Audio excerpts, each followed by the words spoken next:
commenter les stratégies des syndicats et de les appuyer chaque fois qu'ils le veulent, ils le souhaitent, le demandent. Alors c'est vrai dans des entreprises, dans des cas particuliers. Je pense qu'il ne faut pas folkloriser la question sociale. Elle fait son retour sur la scène grâce aux travailleurs d'Air France. Tout d'un coup, le pays, et notamment la sphère médiatique, qui est totalement imperméable à ce genre de préoccupations, s'est rendu compte qu'il y avait une situation sociale tendue avec des gens qui sont dans le désespoir de perdre leur travail, de ne voir jamais leur paye augmenter. Est-ce que vous encouragez justement, je le disais, moi j'ai toujours appelé... révolte sociale. Bien sûr, moi oui.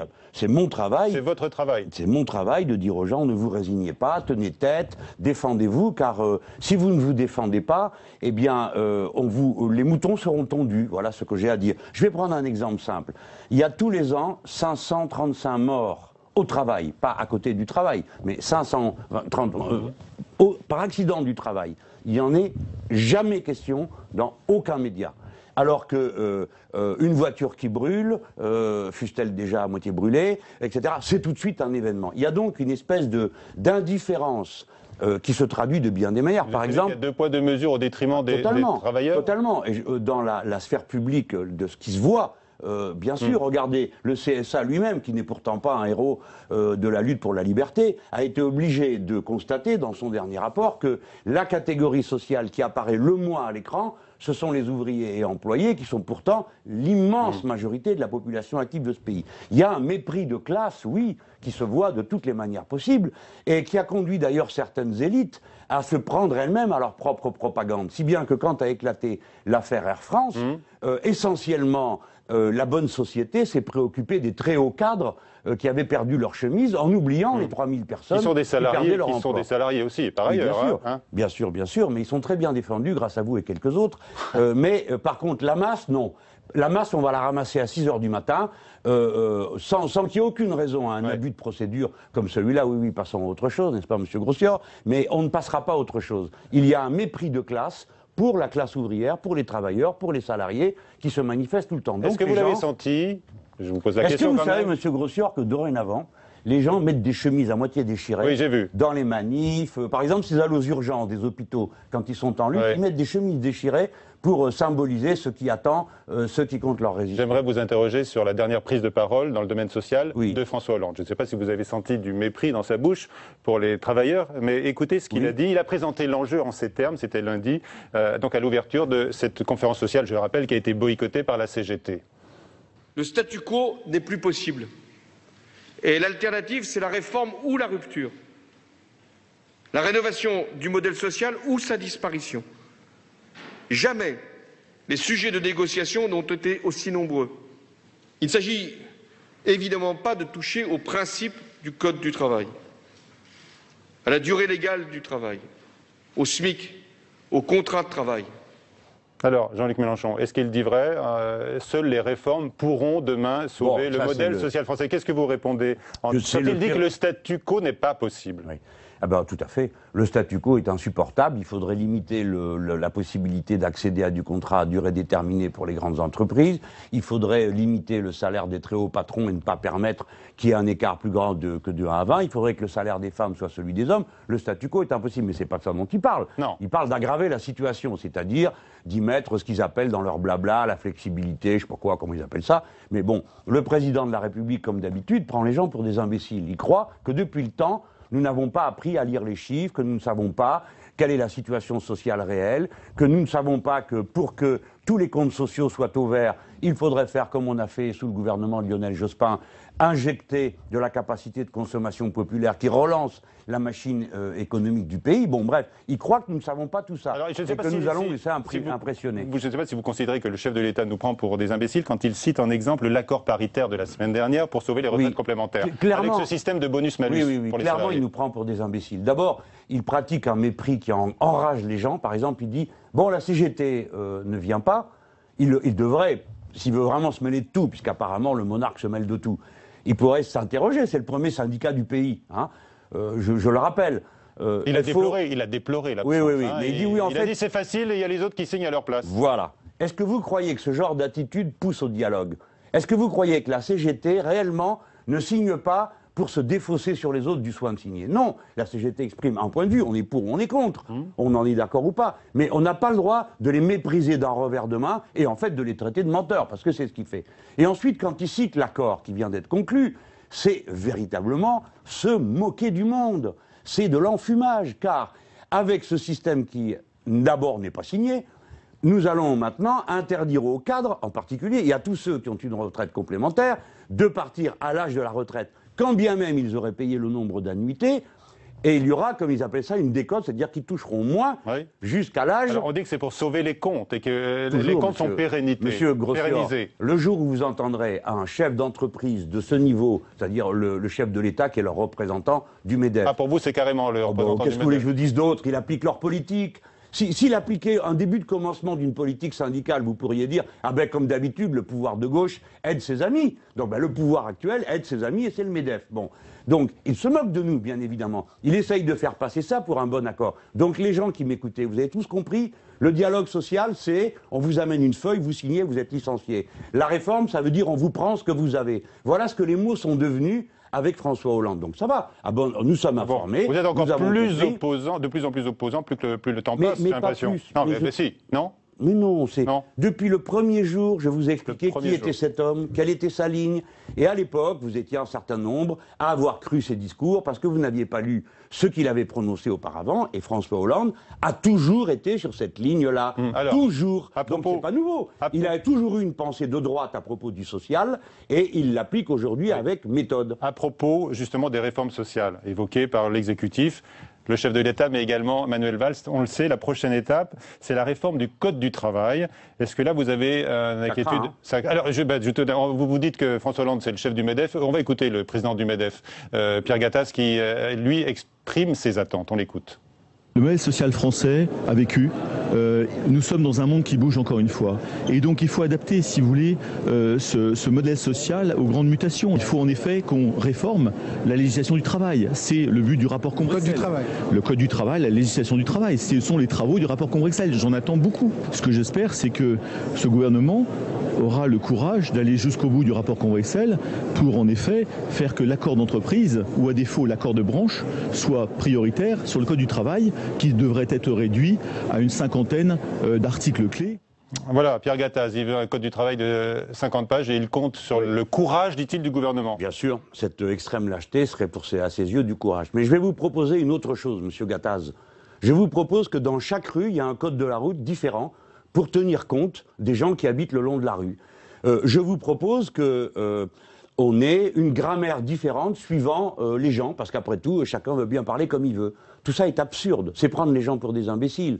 Si l'accord d'entreprise est plus fort que l'accord de branche, et l'accord de branche plus fort que la loi, ça veut dire qu'on renverse de fond en comble toute la hiérarchie des normes en France. Et il dit ça avec sa petite mine, l'air content de lui, comme s'il avait fait une trouvaille en jouant le violon traditionnel. Le monde change, donc on doit changer. Mais lui, il pourrait changer, par exemple. Il pourrait arrêter d'agiter sa sébile tous les jours devant le contribuable pour réclamer des allègements de ceci, des subventions à cela. C'est lui qui devrait changer. C'est lui qui devrait dire le pays va tellement mal qu'on va un peu partager. C'est lui qui devrait dire, au lieu de garder des cadres et des cadres intermédiaires au travail, 1 an, 2 ans de plus pour qu'il n'ait pas une décote, nous leur permettons de partir à la retraite, ce qui permet d'embaucher des jeunes, les jeunes prennent la place des seniors, et comme ils commencent dans leur carrière, ils coûtent moins cher. L'entreprise y gagne, non?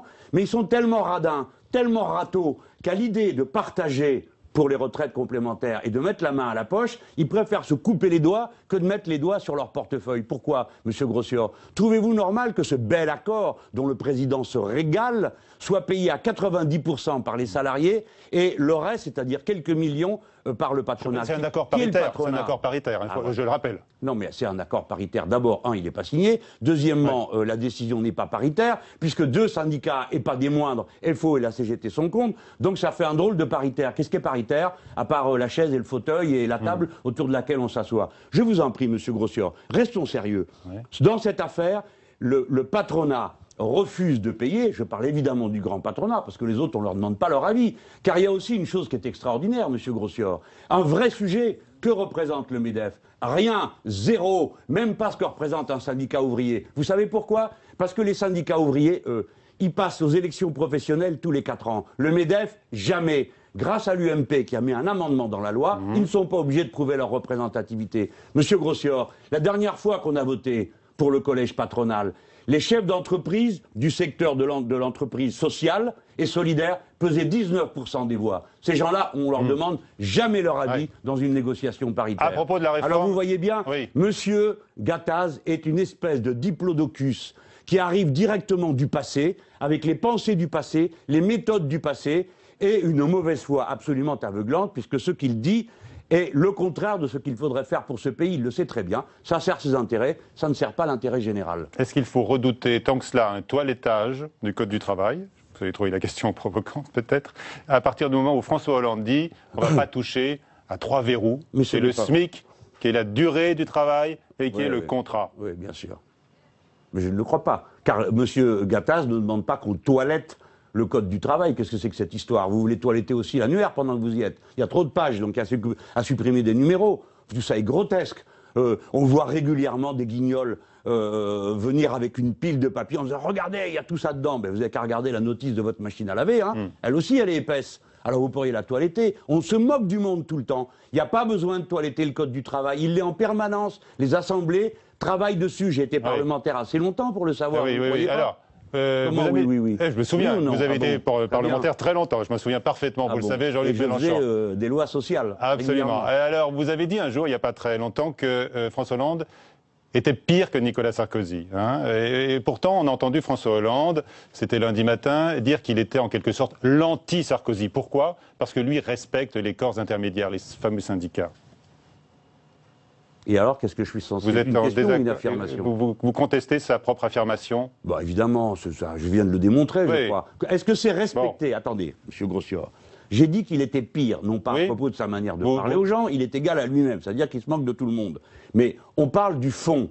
Pourquoi est-ce que je dis qu'il est pire? Vous pourriez me poser cette question-là. Sur quoi il est pire? C'est un peu le sens de ma question. Par exemple, le départ à la retraite. Il est pire que Sarkozy parce que il vient et dit aux gens, je vous laisse partir à 60 ans, et en réalité, il sait que les gens commençant à travailler à 23, pour avoir 43 annuités, ça veut dire qu'ils ne pourront pas partir avant 66 à la retraite. Peut-être qu'il n'est pas au courant. Mais bien sûr que si, qu'il est au courant. Non, il a fait les grandes écoles, il le sait qu'il ment. Il le sait qu'il ment quand il dit ça aux Français. Et quand il n'hésite pas à le faire. Est-ce que vous appelez une marque de respect ou traitez avec respect les corps intermédiaires de dire de la CGT, premier syndicat de ce pays, ils ne signent pas, mais c'est une simagrée, parce qu'ils sont bien contents que les autres... C'est une marque de respect, ça. Non, c'est pas une marque de respect. Vous avez parlé du conflit Air France, dans lequel vous vous engagez. Donc, qu'est-ce que vous estimez? Là, je vais encore citer François Hollande. Il dit que la solution passe par un effort de tous. Il parle de la direction, mais également des salariés. Et des mais l'effort n'est pas de même nature, tout de même. Mais un effort de tous. Compte, non?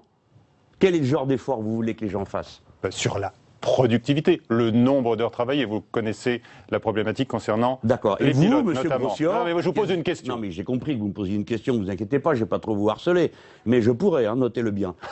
Mais alors, dans ce pays, maintenant, tout le monde, monsieur le Président de la République, je ne sais pas qui encore, 3 ou 4 de ces abagnats, ont décidé, tout d'un coup, un matin en se levant, qu'on payait trop les pilotes, parce que c'est les pilotes après qu'ils en ont. On nous sort les pilotes, on dit, on les payait trop. Ah bon? Vous découvrez ça maintenant?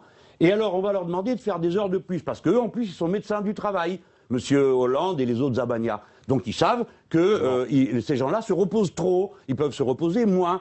C'est de la foutaise. Et on sort la figure du pilote maudit. Pourquoi faire? D'abord, pour taper les cadres supérieurs, qui feraient bien dans ce pays de se rendre compte que ce pouvoir est leur ennemi, au moins autant que la droite. Et deuxièmement, pourquoi faire? Pour, au nom des cadres, taper les petits qui sont au fret, qui sont ailleurs, qui transportent des ceci, des cela. Qui ont fait beaucoup de sacrifices déjà. Voilà. Et on en fait beaucoup, on les a beaucoup humiliés, et en plus on les embastille le matin. Alors, vous avez remarqué qu'il n'y avait que des gars de la base qui ont été pris à 6 h du matin. Hein? Ils n'ont pas été chercher un cadre. On écoute sur les violences récentes Air France justement les propos de Julien Drey. C'était dimanche sur Canal+, et il réagissait à votre proposition d'aller en prison à la place d'autres éventuellement, et vous allez répondre. C'est facile de dire sur un plateau de télévision qu'on va aller en prison, à la place, d'autant qu'on sait qu'on n'ira pas. Donc ça, c'est facile. C'est une posture qui fait que vous applaudissez tous en disant quel courage, quel formidable courage. Mais le vrai courage, c'est d'aller affronter la direction, de négocier pied à pied, de ne pas se laisser faire et pas tomber dans la violence. Parce que la direction, à ce moment-là, vous l'avez vu, elle se sert de la violence pour renvoyer les salariés devant leurs difficultés. Alors, qu'est-ce que vous répondez à cela? La notion du courage, là, manifestement, c'est aussi à gauche. Hein. Rien, je ne réponds rien. Vous répondez rien? parce que ça n'a pas d'intérêt, quoi. Bon, tout le monde a compris ce que je voulais dire dans ce pays. J'ai exprimé ce qui était autrefois la tâche d'un homme de gauche. Je continue à être de gauche. Bon, Julien Drey ne l'est plus, il fait autre chose. Ah, lui non plus. Lui non plus, ça va, quoi. Hein.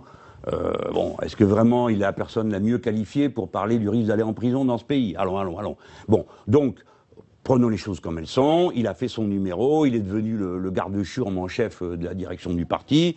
Tout lui va bien, il est content, il a eu un siège dans le Val-de-Marne. Mais son propos est indigne. Moi, je l'ai connu comme un révolté. Je l'ai connu à l'époque où il fondait SOS Racisme. Je l'ai connu à l'époque où ça, c'était Julien Drey. Pas cette chose que nous voyons là, qui défend l'ordre établi et se moque de qui. Vous avez entendu ce qu'il a dit? Parce que là, vous avez choisi votre extrait. Mais le moment où il dit... Ouais. C'est le moment où il dit, eh bien, si jamais les gens continuent, alors en face, on va se donner des moyens, on va se durcir. C'est bien ce que je dis. Oui, il a changé de camp. Il a changé de camp. Il parlait du patronat qui risque de se durcir. Mais moi, je suis pas obligé de commenter les retourneurs de veste de cette maison, parce que je vais devenir, ça va me décoiffer toutes ces girouettes. Hein. Alors une dernière question. Si demain vous croisez François Hollande, est-ce que vous allez lui serrer la main ou pas, comme ce syndicaliste des chantiers navals STX de Saint-Nazaire, oui ou non? Moi, je lui serrerai la main, parce que je le connais depuis longtemps. Et le syndicaliste de Saint-Nazaire, c'est pas une attitude personnelle qu'il a affirmée, c'est une attitude syndicale et politique. Ses camarades avaient été arrêtés la veille à 6 h du matin. Il a manifesté sa réprobation et son indignation en tant qu'homme.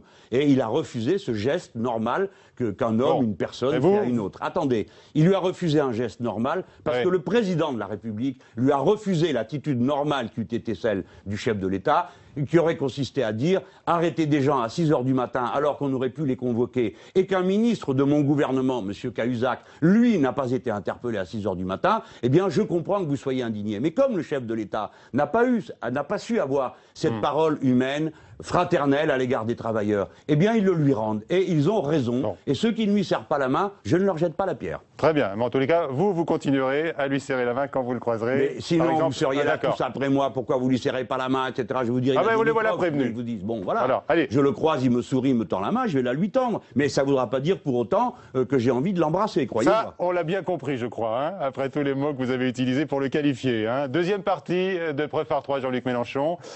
Lucille Malandin de l'AFP donc va vous poser cette question. Est-ce que vous serez comptable des victoires éventuelles du Front National s'il en remporte évidemment aux élections régionales? Alors c'est elle qui pose la question. Oui, c'est elle qui va arriver. Puisque les sondages, la question porte bien sûr sur les régionales, avec ces sondages qui donnent, vous l'avez vu, Marine Le Pen et Marion Maréchal Le Pen en première place. Mais ouvrez pas les yeux comme ça, vous n'allez pas me faire peur. Ah oui, quand même. Non, ça vous fait pas peur. Ah, vous allez nous dire si ça vous fait peur. En tous les cas, l'appel à l'unité à gauche est passé au PS par le référendum de dimanche organisé par Jean-Christophe Cambadélis. C'est le top, pas le flop. C'est un pari gagné.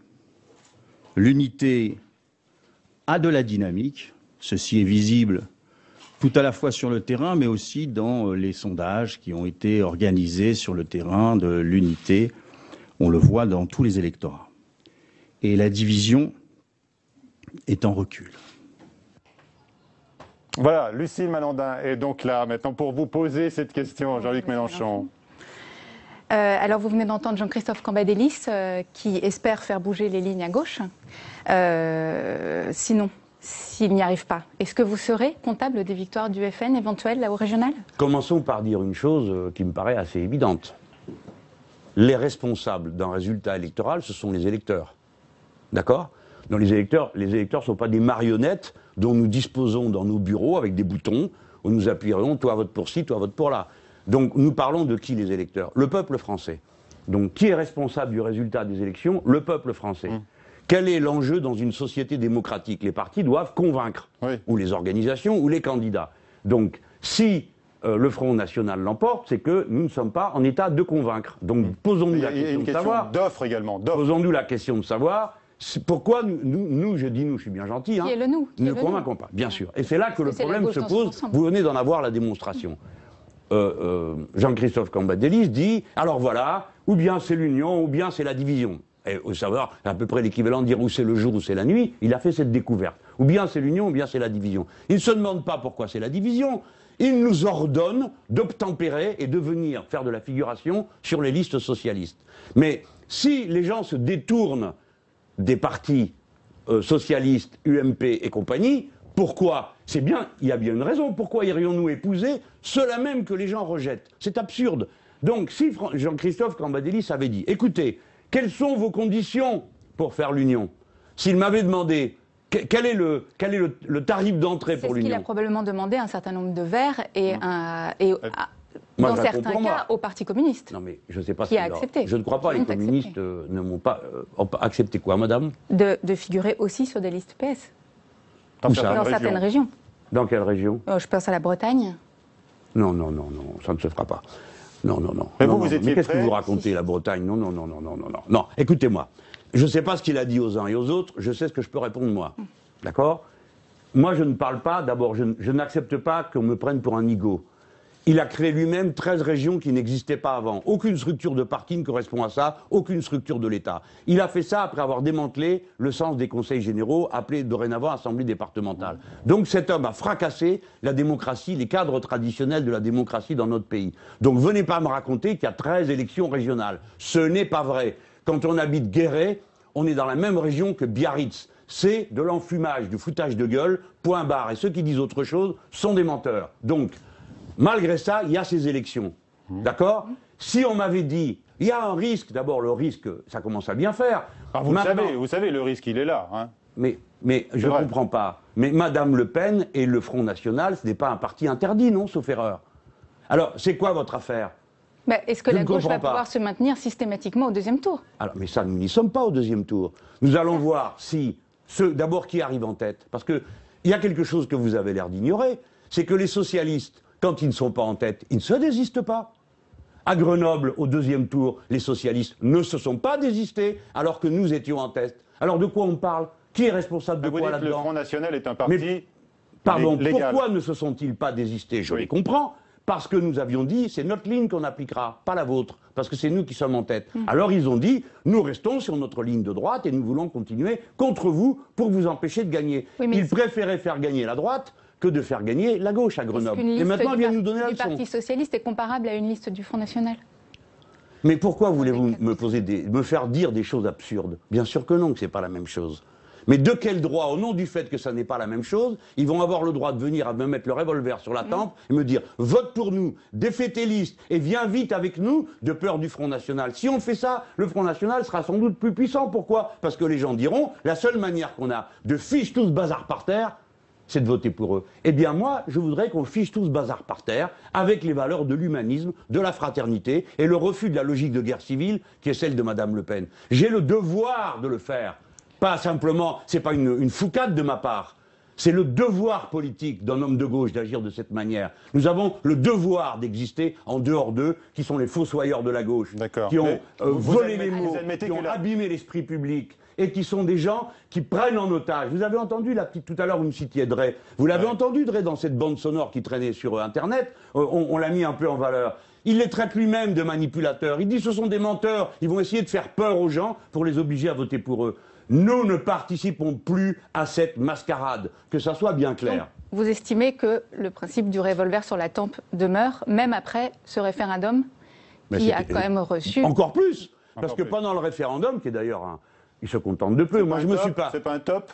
Je me suis pas exprimé avant, tellement je trouvais ça... voilà, quand il passe un corbillard, moi je me découvre, je jette pas des pierres. Bon, donc le corbillard est passé, et le mort a été livré à domicile, c'est le Parti Socialiste et son référendum. Le corbillard, c'est le parti? Ben évidemment. Comment voulez-vous que j'appelle un parti qui dit à Paris qu'il a 10 000 adhérents? Il y a 5 000 personnes qui ont été votées, il a fallu 3 jours pour les faire sortir. 12 par jour et par urne. C'est grotesque, c'est même plus une audience de masse, c'est code.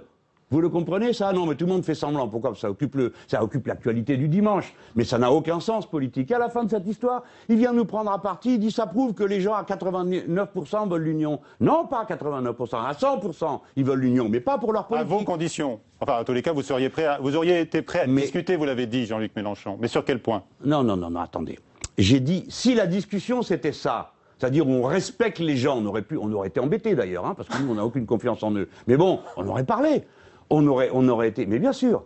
Mais là, c'est pas le cas. C'est le fouet et il faut leur obéir. Eh ben non, on n'obéira pas. Donc toute union est exclue d'ici le premier tour. De quoi parlez-vous?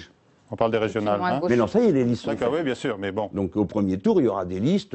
En tout cas, le parti de gauche, des fois, il n'est pas dans la liste, des fois, il est dans une liste avec les Verts, d'autres fois, c'est une liste Front de gauche, d'autres fois, c'est une liste Front de gauche et Verts, par exemple, comme c'est le cas dans ma circonscription, Languedoc-Roussillon, Midi-Pyrénées. Bon, pof, il y a une liste où tout le monde est là, les Verts, nous, le Front de gauche. Vous-même, vous êtes divisés entre vous, c'est vrai. Qui entre les communistes, les communistes qui il y a des alliances qui varient. Il y a des endroits, en effet, où ça n'a pas marché. Moi, je le déplore, je le regrette. Qu'est-ce que je peux faire de plus? Je ne vais pas aller moi-même m'enfoncer les clous pour tenir sur la croix. Hein. Alors, bon, donc voilà. Et alors au second je le déplore, honnêtement, je le dis. J'ai plaidé pour l'unité partout où j'ai pu le faire. Question importante de Lucile. Pardon. Et alors au deuxième tour? Eh bien, on verra. On verra, certes, mais vous pouvez peut-être commencer déjà. Vous y avez déjà réfléchi, je pense. Non, mais c'est ma réponse. Ma réponse, c'est on verra. Si d'ici au deuxième tour, c'est les injures tous les jours, le Doberman Drake, on me sert tous les 5 minutes, en n'oubliant jamais de me rappeler qu'il y a 10 ans, il était jeune, ou il y a 20 ans, et il militait avec moi, il était de gauche, hein, si c'est ça, plus la vidéo qu'ils ont mis en circulation pour aller retrouver une élection où j'ai été battu en 1992 parce qu'un verre c'était... Oui, alors je rappelle, cette vidéo dans laquelle on vous voit, vous étiez dans l'Essonne, c'était une cantonale et vous aviez dénoncé alors la division de la gauche, vous avez dit c'est immoral, c'est une faute.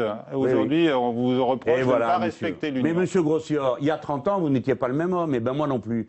Et bien voilà. Et comme cette affaire s'est déroulée, c'est un élu écologiste qui s'est maintenu au deuxième tour contre moi, et j'ai perdu le siège à gauche. D'ailleurs, celui qui a été élu est devenu ensuite le maire de droite de la ville. Bon, et les gens l'ont gardé depuis. C'est vous dire que c'est pas une petite affaire. Mais monsieur Grossior, ça n'intéresse personne. Mais puisque j'en parle, je termine. C'est ce même vert qui nous avait fait perdre que les socialistes ont investi et fait élire contre une camarade de mon propre parti. Par conséquent, je n'ai pas de leçon de morale à recevoir de ces gens. On reste sur l'enjeu. Mais attendez, ce que je veux dire, c'est que si les socialistes ont décidé de consacrer le temps qui leur reste à nous insulter et à essayer de faire peur tout le monde au Front National, ils n'obtiendront absolument rien, jamais de nous, parce que personne ne me fait peur. Alors, personne. Ils se le collent dans le crâne une bonne fois. Personne ne nous fait peur. Même pas une victoire du Front National? Je reviens sur la... J'accepte que... Écoutez, monsieur Grossior, ne tournons pas autour du pot, j'en ai assez d'entendre ce genre d'interpellation. Moi, j'aurais pas peur. Mais monsieur Grossior, quand vous avez un socialiste ici, vous lui dites la chose suivante, je vais lui poser la question. Oui. Voyons voir, dans la région Nord, tous les sondages disent que vous avez perdu. Et tous les sondages disent que Mme Le Pen va gagner. Est-ce que vous, les socialistes dans la région Nord, vous êtes d'accord pour vous écarter de la tête de liste? Et est-ce que vous êtes d'accord pour que ce soit, par exemple, Mme Sandrine Rousseau qui prenne la tête d'une liste commune? Parce que dans ce cas-là, nous serions d'accord si elle la dirigeait et que vous viendriez nous suivre. Non! Et c'est à moi qu'on vient demander si j'ai pas peur d'une victoire du Front National. Qui l'aura provoqué dans le Nord? Sinon les socialistes eux-mêmes, qui n'ont même pas le cran de défendre la position en envoyant leur première ligne. Moi, je suis allé à Hénin-Beaumont. J'étais pas obligé d'y aller. J'ai été tenir tête à Madame Le Pen. Mais Martine Aubry, elle, non, elle n'est pas obligée. Personne n'est obligé. Où sont passés tous les héros qui sont venus me taper dessus quand j'étais à Hénin-Beaumont? Les Jean-Marc Ayrault et compagnie, ils sont où tout cela? Ils étaient forts pour venir m'empêcher d'y arriver à Hénin-Beaumont. Mais quand il s'agit d'aller se battre contre elle, il n'y a plus personne. Eh bien, après, je ne supporte pas qu'on vienne me rendre responsable de la situation. Ils sont totalement responsables, totalement coupables du désastre qu'ils ont eux-mêmes préparé et qu'ils entretiennent chaque jour. Vous dites quand même un désastre, parce que quel aura le visage de la France si on se retrouve avec une ou deux régions passent au Front National? Quel est votre jugement? C'est la famille Le Pen. Mais moi, j'ai déjà dit ce que j'en pensais à la fin des européennes. Hein. On m'a reproché mon émotion parce que je trouvais qu'elle était autre. Vous savez très bien ce que j'en pense. Je pense que notre patrie sera vue d'une autre manière dans le monde. Mais est-ce que ça... Qui en harcèle? Moi? À moi, on me pose la question. Pourquoi on la pose pas aux Hollande? Non, on la pose aussi aux communistes. Non, pourquoi on dit... Non.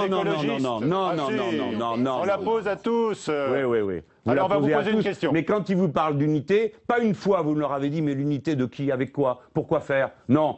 Si M. Cambadélis est d'accord pour venir manifester avec moi contre le gouvernement et la politique d'austérité, je vous garantis que je m'en vais discuter avec lui d'un programme commun. Mais tant qu'il reste caché dans son bureau à inventer des histoires de fous comme cette histoire de référendum, non, il reste chez lui et moi chez moi. Une histoire de fous. Alors, donc à Corbillard, vous avez parlé d'un Corbillard concernant le Parti socialiste. Oui, la dernière fois j'avais parlé d'un astre mort, maintenant Corbillard, parce qu'il faut quand même changer les images. D'accord. Je lui ai dit, bon, quand le Corbillard passe, je me découvre. Donc le Corbillard du référendum, c'est pas mal, non comme Encore image. une question sur Marine Le Pen. Elle était à Lyon aujourd'hui, en jugement correctionnel.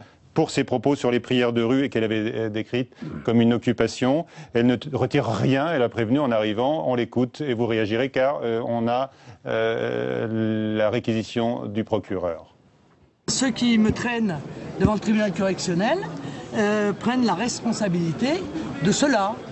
Voilà, de la violation de la liberté d'expression dans notre pays et de la tentative d'empêcher une responsable politique qui représente des millions de Français de soulever des sujets qui sont des sujets essentiels pour notre liberté individuelle, pour l'autorité de l'État, pour la défense de la laïcité, pour la défense de la loi.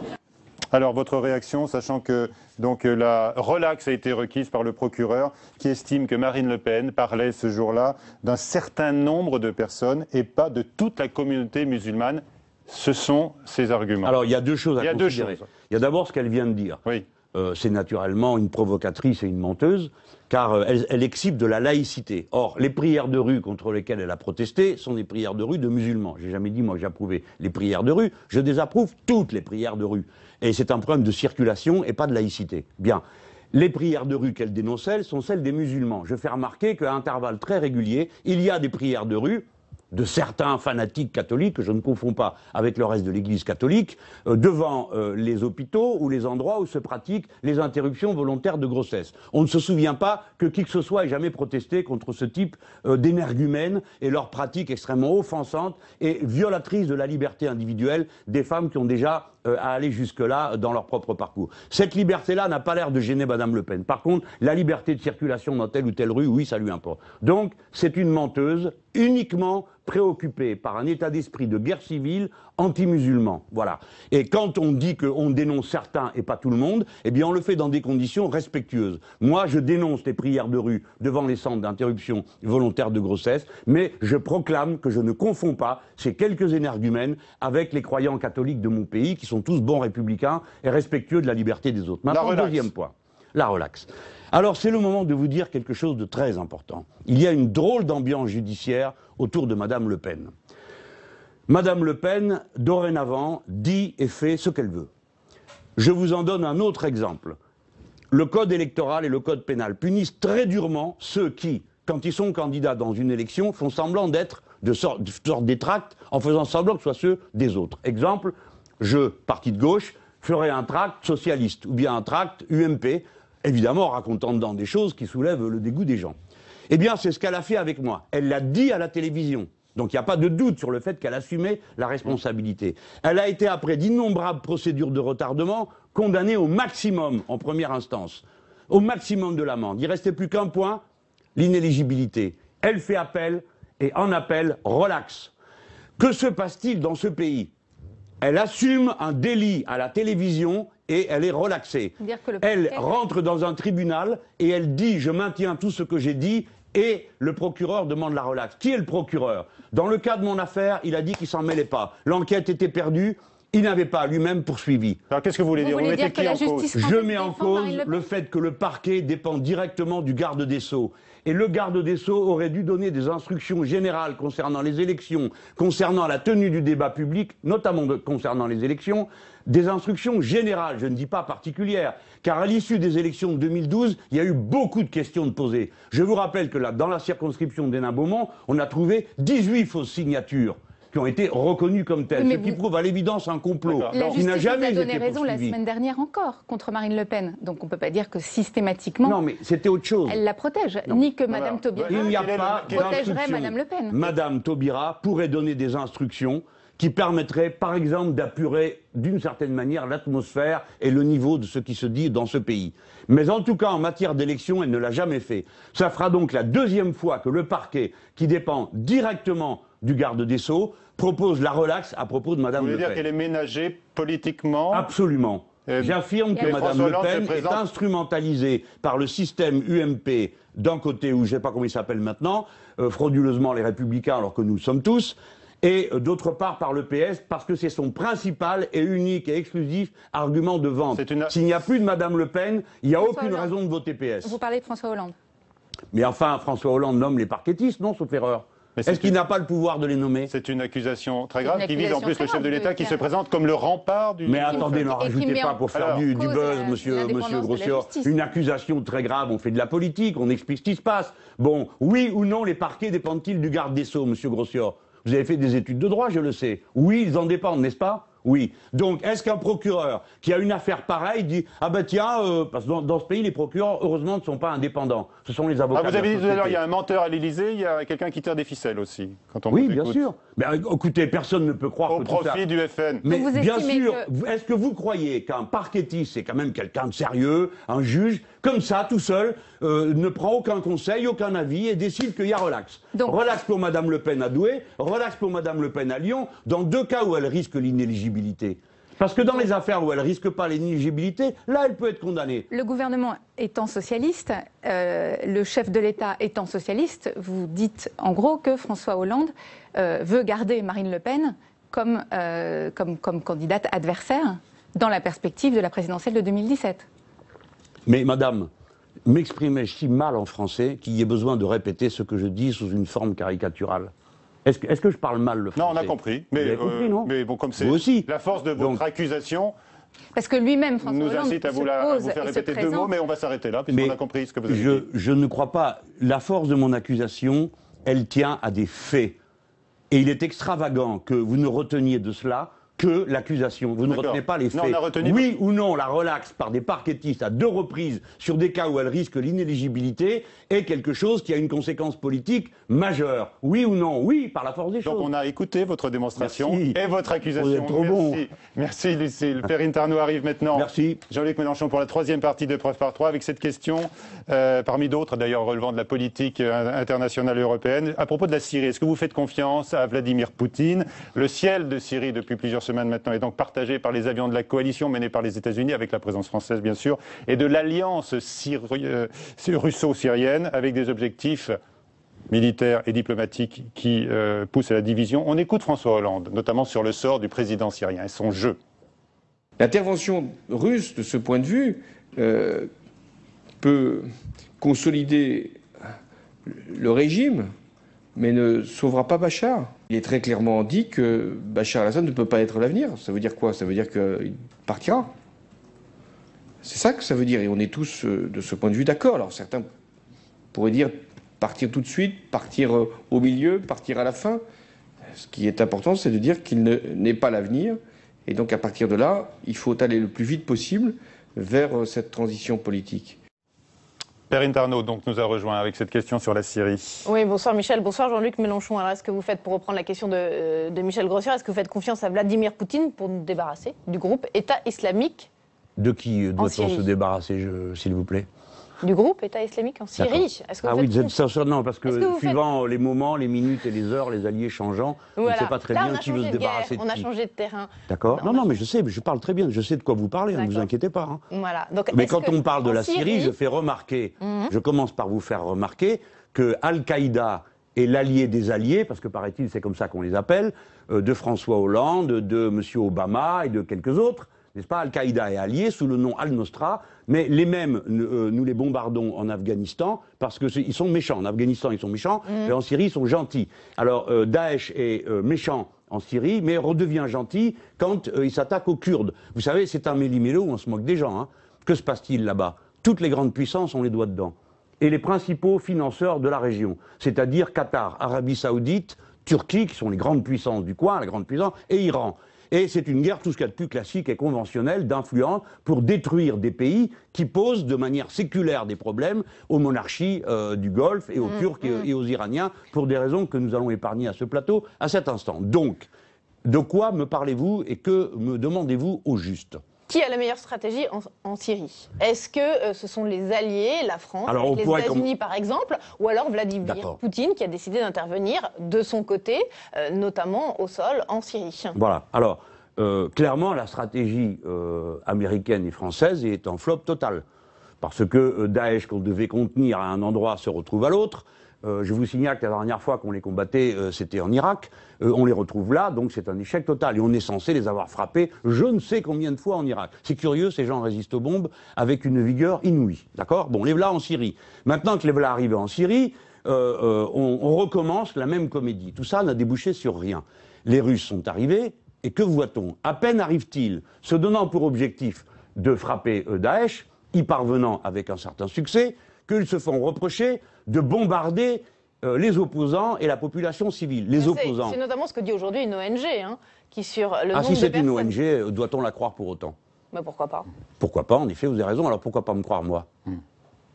Bon, j'ai au moins d'aussi bonnes informations, croyez-moi. Que doit-on dire? Et ils bombardent des populations civiles, est-ce vrai ou pas? Bah oui.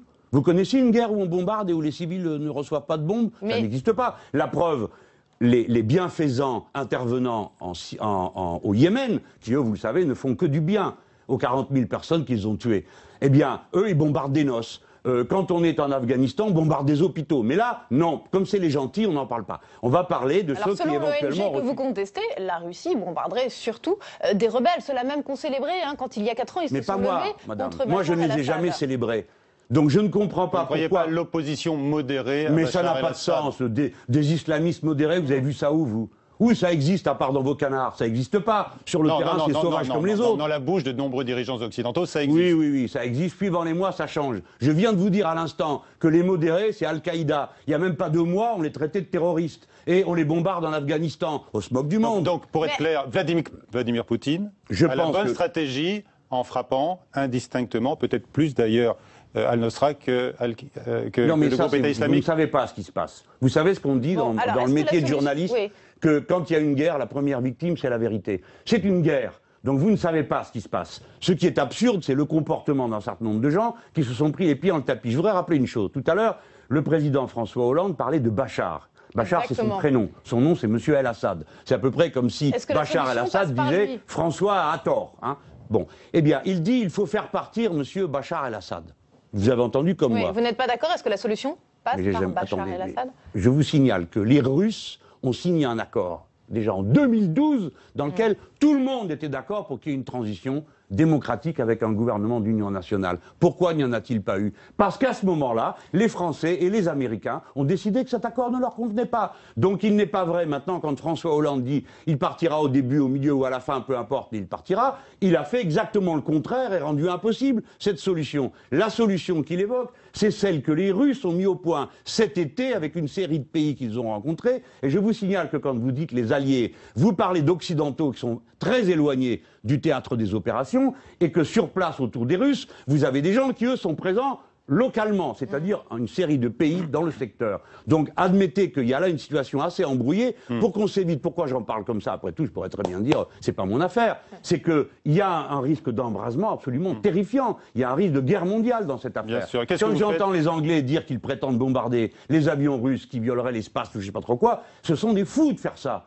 Il ne faut pas faire ça. Il faut maintenant s'asseoir à la table, discuter, et on discute avec les gens qui sont Bachar là. Bachar el-Assad. Mais écoutez, c'est pas ça la question que vous devriez me poser. Responsable du massacre de son peuple, je le dis. Oui, bien sûr. Rappelle. Nous tous, nous allons le répéter en chœur avec les gens qui sont à la technique. Mais est-ce que la question que vous devriez me poser, c'est est-ce qu'on négocie avec Daesh? Ça n'a pas l'air de vous déranger. Je viens de dire on négocie avec ceux qui combattent. La première idée qui vous vient à l'esprit, c'est Bachar el-Assad. C'est-à-dire que Daesh n'est pas l'ennemi pour vous.